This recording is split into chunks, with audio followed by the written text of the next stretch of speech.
The floor to Israel. Thank you, Mr. President. What an absurdity to again be called to this Council to again discuss the humanitarian situation in Gaza, especially when this Council has failed to hold one single session on the real reasons behind this terrible war, behind the horrific attack on October 7th.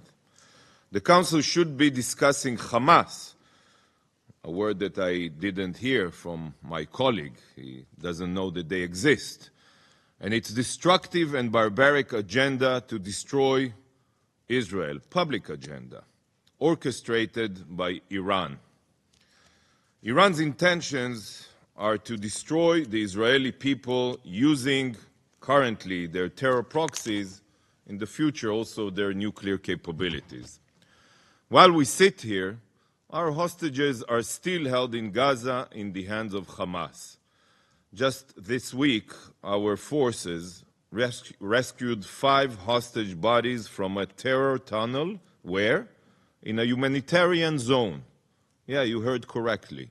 Hostage bodies in a humanitarian zone.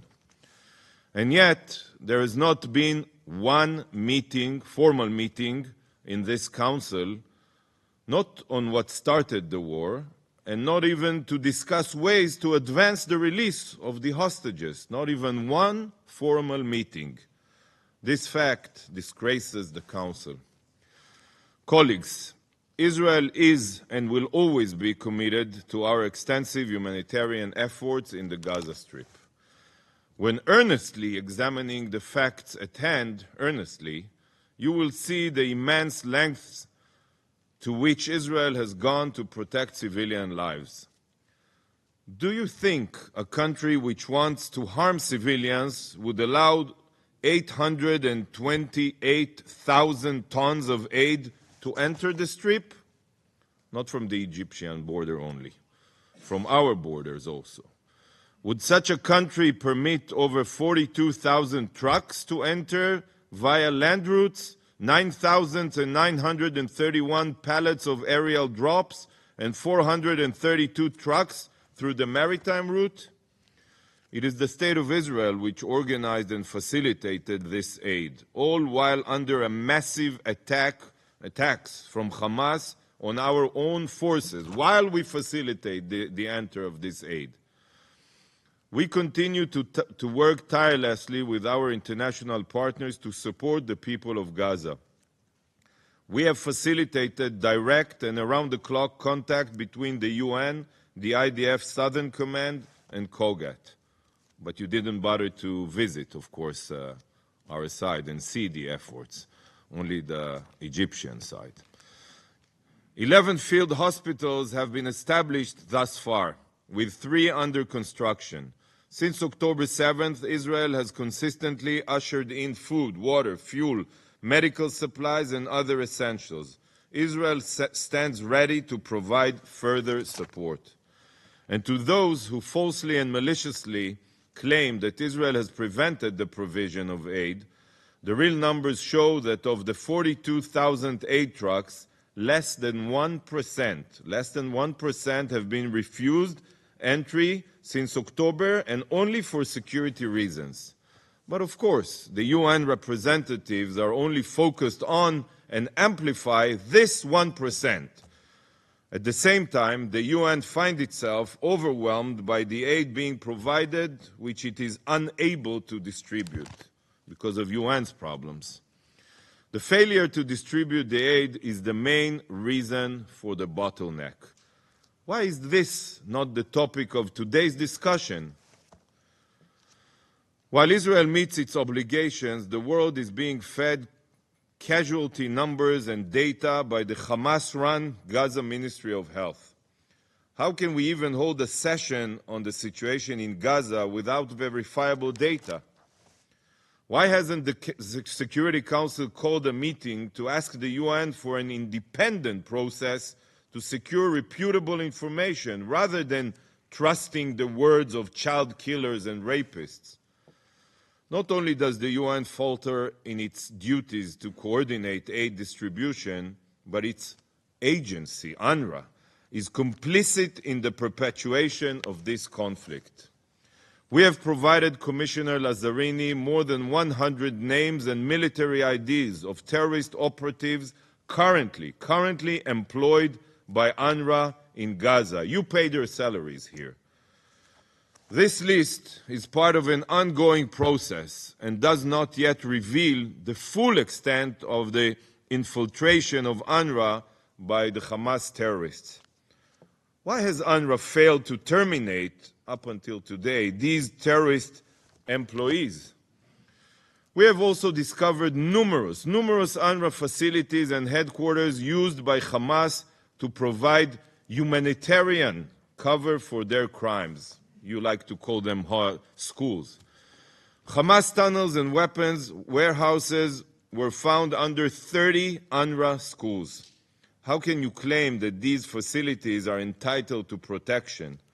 Why are we not here discussing the desecration of these schools by Hamas and UNRWA? Why has this never been discussed? Never. Why doesn't the Security Council invite an international law expert to brief this council that a school used for terror has lost its protection under international law? Probably if you invite one, you'll invite a Palestinian legal expert, I assume. Hamas has twisted much of the aid intended for civilians into weapons of war. Where we see a water pipe, Hamas sees a rocket. Where we see a hospital, Hamas sees a headquarters. Where we see a school, Hamas sees terror tunnels. On October 7th, terrorists invaded our homes, raping, murdering, and kidnapping our civilians. May I remind you again, Israel unilaterally withdrew from the Gaza Strip 19 years ago. Today, Hamas terrorists continue to strike Israeli villages from designated humanitarian zones. Hezbollah rains down thousands of rockets and UAVs upon our north, burning town after town. Still, we have 100,000 Israelis that were displaced from their northern communities. And just last week, the Houthis struck Tel Aviv after more than 200 attacks since October 7th. You call it clashes. Until you address the head of the snake in Tehran, there is no way to bring stability to the region. Only a blind person or someone with a political agenda would not see this as a coordinated attack by proscribed terror groups to terrorize our citizens. Every single one of you knows that the reaction to this attack the reaction would look like if it targeted Moscow, London, Beijing, Paris, or Washington instead of Israel.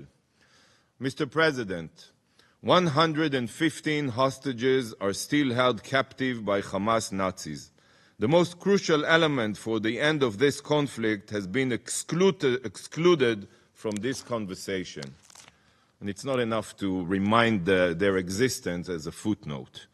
We cannot simply stand by as our men, women, and children remain at the mercy of these mutilators. Again, where is the meeting demanding the return of our hostages? Without their immediate and unconditional release, there is no hope for peace and security.